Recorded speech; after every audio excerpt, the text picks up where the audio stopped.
Penyebab biang keringat apa ya Bu Dep? Udah 2 tahun lebih ada protokol khusus untuk biang keringat. Protokol pasca antibiotik untuk anak 1 tahun Bu. Kenapa ya Bu Dep tiap habis minum kopi kok leher kaku dan kepala agak pusing? Bu, saya PCOS, memar di lutut, minum magnesium jenis apa ya Bu? Kuku bercak putih juga harus minum zinc juga.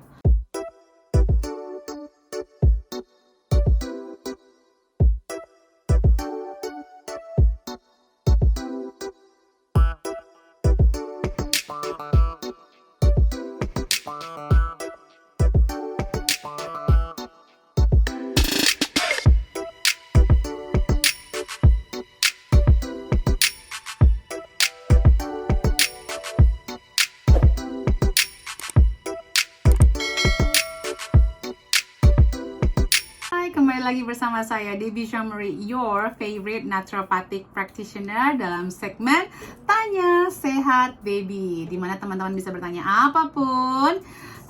Kita akan buka ini Q&A ini setiap weekend di Root of Life UK, Instagram Root of Life UK.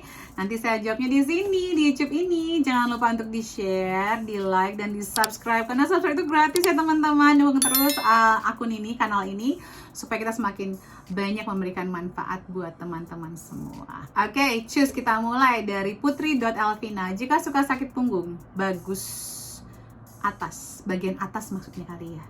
Gejala apa ya dok? Punggung sebagian atas ini tuh banyak banget titik limfatik ya, titik kelenjar getah bening kita. Jadi banyak racun yang menumpuk. Jadi mungkin ibu rajin skin brush, bisa ibu minum magnesium atau magnesium Epsom salt bath.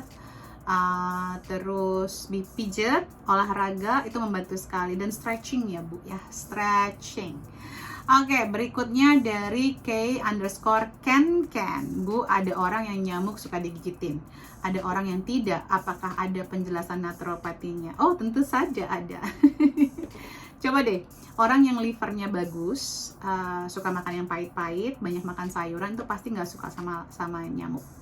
Orang yang manis, disebut darah manis ini sebenarnya adalah orang-orang yang racunnya numpuk banyak ya, bukan yang suka manis-manis juga. Tapi kan orang yang suka manis-manis juga sebenarnya karena livernya berarti tidak optimal, sehingga menimbulkan banyak racun yang numpuk di peredaran darahnya.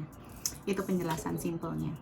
Ibu Restuning Palupi, anak habis operasi patah tulang, pemulihan secara naturopati bagaimana?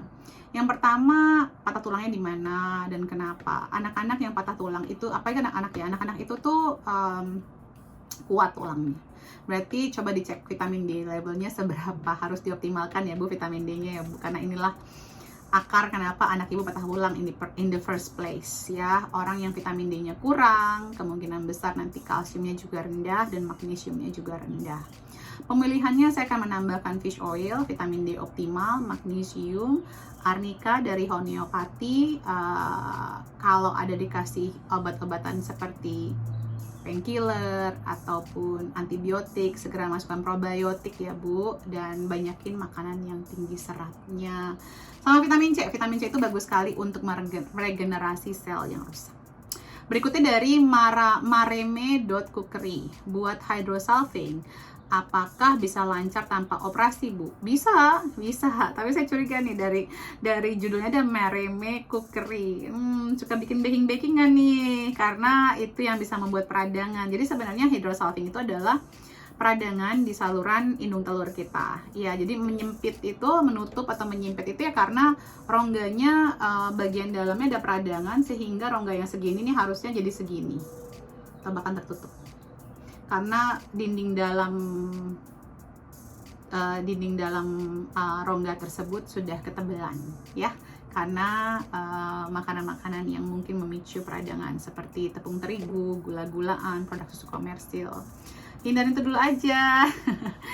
Jadi itu yang paling utama ya. Terus perbanyak omega 3 fish oilnya, mungkin perbanyak vitamin C-nya, magnesiumnya, terus kontrol stresnya ya. Ibu Paija Hamatullah 03, Bu, saya PCOS, memar di lutut, minum magnesium jenis apa ya Bu? Kuku bercak putih juga harus minum zinc juga. Ya, zinc bisa dicek ya Bu ya, bisa cek levelnya. Magnesium sejenis apa? Ya jenis apa aja yang cocok gitu. Maksudnya mulai dari set rate dulu deh, kan jenis magnesium itu ya tergantung dengan gejala-gejala yang Ibu rasakan ya. Tapi kalau cuma memar gejalanya ya set rate juga cukup kok.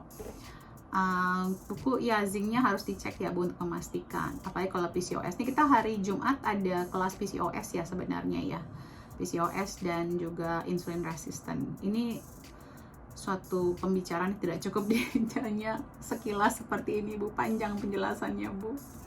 Berikutnya dari Ibu Wia Astuti, kenapa ya Bu Dep tiap habis minum kopi kok leher kaku dan kepala agak pusing? Yang pertama gini Bu, kafein itu bersifat diuretik atau mengeluarkan cairan dari tubuh kita. Sebelum kita minum kopi, tanyalah ke diri sendiri, air putih saya sudah cukup apa belum? Tubuh saya sudah terhidrasi dengan baik atau belum? Kalau belum, jangan sentuh kopi. Karena itu nanti menyebabkan dehidrasi dan menyebabkan ini leher kaku, kepala agak pusing. Itu kebanyakan sebenarnya akarnya dari dehidrasi. Mungkin Ibu malah kurang magnesium. Kenapa nggak minum dark coklat dulu? Mungkin malah lebih baik buat tubuh Ibu. Berikutnya dari Ibu Wiastuti lagi. Mau Bu Dep, adakah vitamin B yang baunya tidak menyengat? Vitamin B saya sih enggak ya, biasa aja. Tapi tergantung nih, kayak faktor kan relatif ya, menyengat atau enggak itu ya. Jadi kalau menurut saya sih, saya coba Tone Research ya Bu, Tone Research oke. Ada B dari Allergy Research juga ada B kompleks. Yang kapsul aja Bu, jadi nggak kebauan sih sebenarnya sih. Kalau aku sih tahu manfaatnya, jadi aku nggak. Mungkin kalau yang bau menyengat tuh kayak yang sintetis mungkin ya Bu ya. Kalau yang food grade harusnya sih nggak, atau yang natural identical harusnya nggak bau. Berikutnya dari Ibu Laila _Makfir, protokol pasca antibiotik untuk anak 1 tahun Bu. Minimal probiotik Bu, minimal probiotik. Kejar, setahun berarti dia udah bisa dikasih 5 billion Bu. Kejar terus, minimal 3 bulan sampai 6 bulan. Kalau Ibu mau menambahkan serat atau inulin ya Bu, tambahan serat itu juga bagus buat anaknya. Ya itu aja sih sebenarnya, maksudnya dan kekurangan nutrisinya dilihat. Jadi kan kalau kita kena antibiotik itu kemungkinan besar leaky gut-nya muncul.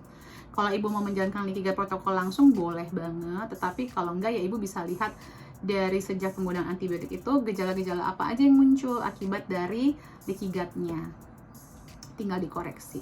Berikutnya dari Firda Fir, apakah ada naturopat untuk trauma tulang otot akibat kecelakaan? Dulu kecelakaan dan seiring waktu muncul skolio.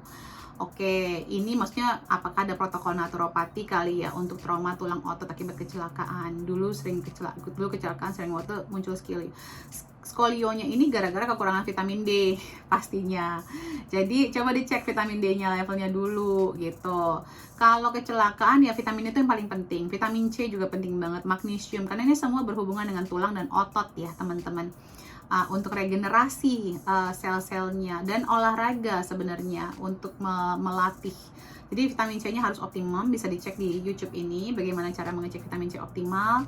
Vitamin D bisa ke lab, terus magnesium bisa optimalkan, dan olahraga yang stretching itu bagus sekali. Nah, latihan nafas yang dalam itu bagus sekali. Untuk menambahkan bisa menambahkan kayak Boswellia, itu bagus sekali untuk dimassage atau dikonsumsi. Terus juga mungkin saya akan menambahkan SAMI atau S-adenosyl methionine kalau nggak salah itu ya, SAME tulisannya. Oke, berikutnya dari Put Balgis. Penyebab biang keringat apa ya Bu Dep? Udah 2 tahun lebih ada protokol khusus untuk biang keringat. Yang pertama kekurangan vitamin D Bu, udah pasti itu. Dan saya lihat Ibu berjilbab juga, segera cek vitamin D levelnya. Yang kedua ada sensitivitas atau intolerance. Yang ketiga, tingkatkan detoksifikasi liver Ibu. Sepertinya ada sesuatu yang memberatkan liver Ibu nih, entah itu obat-obatan, pola makan Ibu, stress level Ibu, coba dicek. Ibu bisa menambahkan mungkin kayak probiotik sama milk thistle untuk mendukung liver Ibu. Ibu juga menambahkan, ada juga milk thistle yang ada kandungan NAC-nya dari Dr. Mercola, bisa Ibu minum itu 1 atau 2 cups. Oke, sudah semua. Terima kasih sudah bertanya dan semoga jawaban-jawaban saya bisa bermanfaat buat teman-teman semua dan semua yang teman-teman cintai. Dan jangan lupa